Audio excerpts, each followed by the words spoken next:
and Sid. And a lot of the things that some of the people already said have started more memories. A couple weeks ago, I got back from a camping trip. I'd been really off the grid, and as I came back in, my phone was blowing up with text messages and emails and stuff, and I had a message from Sid that Zach was not in good shape. So the next day, I got ready and headed down to see Zach. Right near the end. I'm not going to do this. Okay, Craig, where are you? I don't know where you went. But I had, as I was making my drive, I had some awesome memories kind of come back to me. Even just about the time I met Sid and Zach, I can't remember if I was 11 yet. I was 10 or 11, and I was on my way home from another friend's house, and I saw these two boys across the street playing football in the parking lot. And I got home. Well, as I came out, of course, Mama Lynn comes out to tell the boys it's time to come in for dinner, and like immediately, those guys listen to their mom, like dropping the hat. Lynn says go, and they went, you know.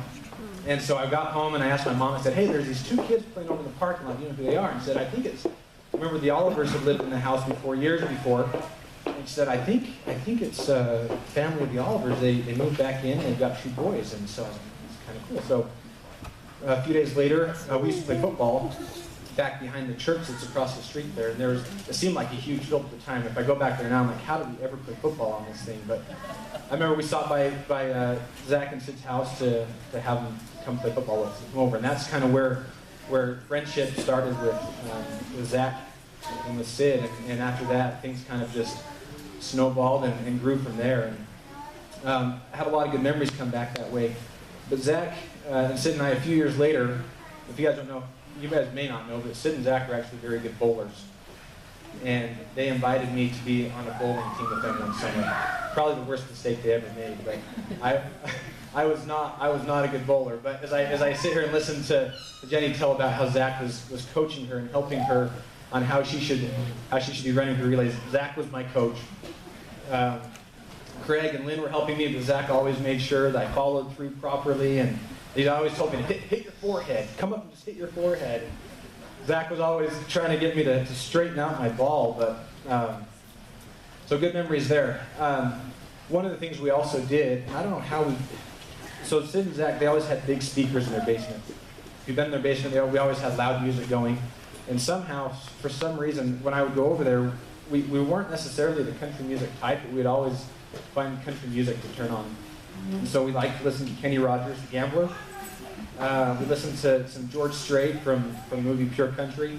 But Zach always liked, for some reason, it was a little weird because you got three guys down there, but Zach always wanted to listen to Alabama's song, Angels Among Us. That was one of Zach's favorite songs.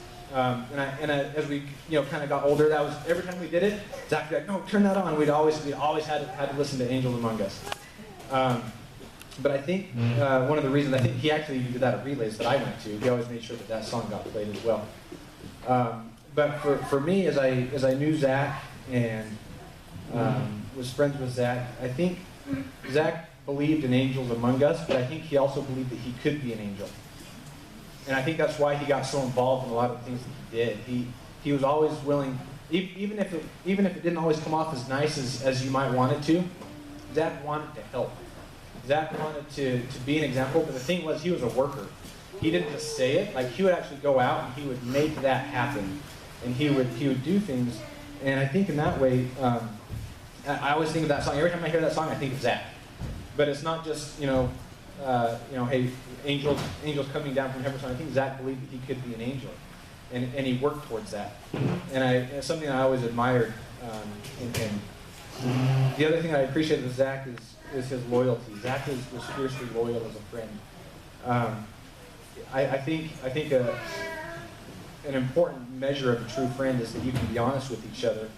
You can yell at each other and tell each other how stupid you are, but you'll still be friends at the end of the day. And we had that kind of relationship. Just like with Sid, they'd argue like brothers, but Zach would tell me how stupid an idea was, and I'd tell him how stupid an idea was, and at the end of the day, were hanging out and just being friends. We could just be honest with each other, and we were okay with that. So anyway, a lot of fantastic memories with Zach. He'll certainly be missed, but I think he's also created a legacy for himself and for his family that can certainly be carried forward. And obviously, with his passing, it doesn't have to be an end to anything. And so, I love Zach. I appreciate the example that he was to me, and I appreciate his willingness to go along with stupid plans that he had, knowing that they were stupid, but being willing to let us, as much as he knew we would fail at something, he would allow us to fail and then tell us so at the end. But again, I think all in the spirit of helping people be better. So those are some of my memories of Zach, and I'll miss him, but I'll always remember him. And I'll always keep his friendship in my heart.